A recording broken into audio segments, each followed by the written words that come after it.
topik penting yaitu mengenai kenakalan remaja. Apa sih itu kenakalan remaja? Di sini kita akan membahas dua bentuk kenakalan remaja. Yang pertama yaitu bolos, dan yang kedua adalah kisah nyata yang berujung tragis akibat perundungan. Mari kita belajar bersama. Kalian tahu nggak sih apa itu bullying?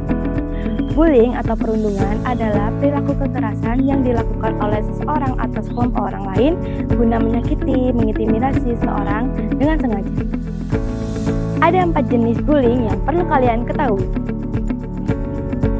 Yang pertama adalah bullying secara fisik, di mana perundungan terjadi berdampak langsung pada kondisi fisik korban. Seperti contohnya adalah memukul, mencubit, menendang. Yang kedua, ada bullying lisan atau verbal, yaitu kekerasan melalui kata-kata yang bisa menyerang harga diri dan mental para korban. Efeknya bisa membekas lama dan mengganggu kesehatan jiwa.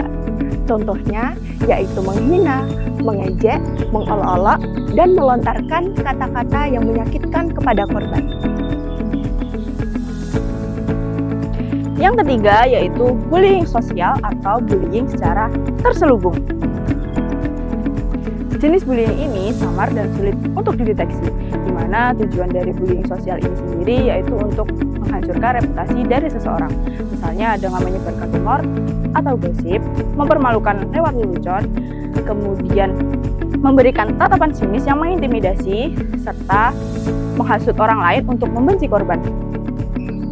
Yang keempat, cyberbullying atau perundungan dunia maya, yaitu tindakan agresif yang dilakukan di media sosial, platform digital, atau game online. Nah, contohnya seperti mengirim pesan, video ancaman hinaan, membuat akun palsu untuk menipu korban, mengunggah aib korban di media sosial, serta mengunggah konten pribadi tanpa izin untuk mempermalukan korban. Benar, kemarin kamu bolos ya? Cuma sekali kok, lagian pembelajarannya membosankan. Terus teman-teman aku juga pada bolos, jadi akhirnya aku ikutan deh. Bolos adalah suatu perilaku yang harus kita hindari tahu. Walaupun perbuatan tersebut kecil, tapi dampaknya sangat besar.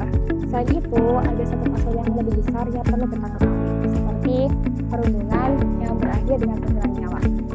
Ada seorang siswa yang selalu diejek oleh teman-temannya dengan menggunakan nama orang tua sebagai bahan candaan setiap hari atau bahkan di media sosial tanpa henti. Akibat perundungan tersebut, korban tidak sanggup lagi menanggung tekanan yang dihadapi. Akhirnya, korban mengakhiri hidup pelaku dengan tangannya sendiri. Kasus ini nyata terjadi di Deli Serdang, Sumatera Utara. Diduga awalnya hanya persoalan sepele, seperti saling ejek antar teman, berujung kematian yang dilakukan dengan cara yang sangat keji. Ironisnya, korban perundungan ini berusaha untuk mengabruk fakta dengan membuat skenario seolah pelaku perundungan ini meninggal akibat kecelakaan lalu lintas. Menurut kamu, kenapa sih remaja bisa melakukan hal seperti bolos atau bully orang lain? Mungkin pengaruh dari pergaulan ya, teman-teman. Kalau nggak gitu, mereka di rumah itu ada masalah. Jadi perbuatan-perbuatan negatif kayak gini tuh dibuat pelarian gitu. Yap, betul sekali. Secara akademik, kenakalan remaja pada jenjang SMP dan SMA dipengaruhi oleh beberapa faktor.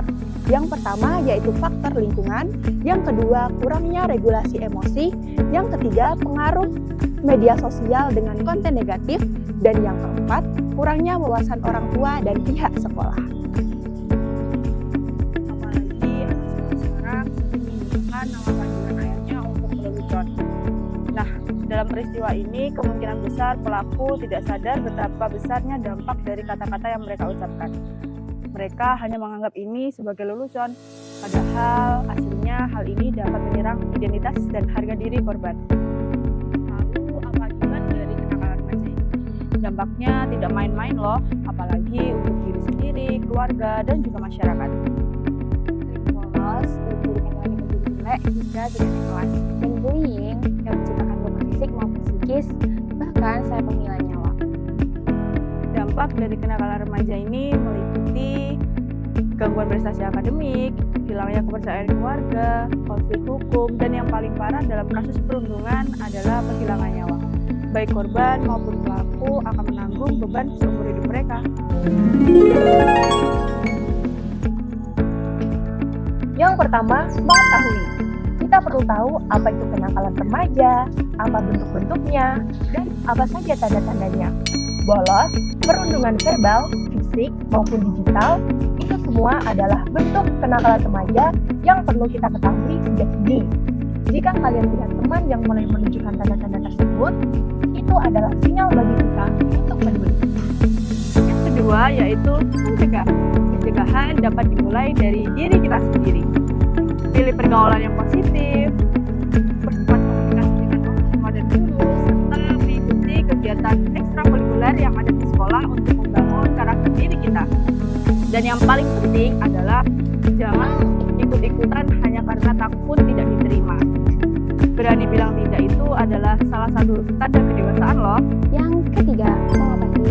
Kalau kamu terlanjur terlibat atau kamu lihat teman kamu dibully, jangan ragu untuk dilakukan dalam tubuh orang tua atau boneka.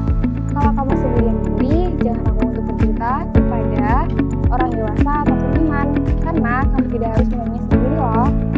Kenakalan remaja bukanlah takdir. Hal ini dapat dicegah maupun diatasi. Yang dibutuhkan adalah kesadaran, kepedulian, dan keberanian untuk bertindak dari kita untuk kita. Karena masa depan kita ada di tangan kita sendiri.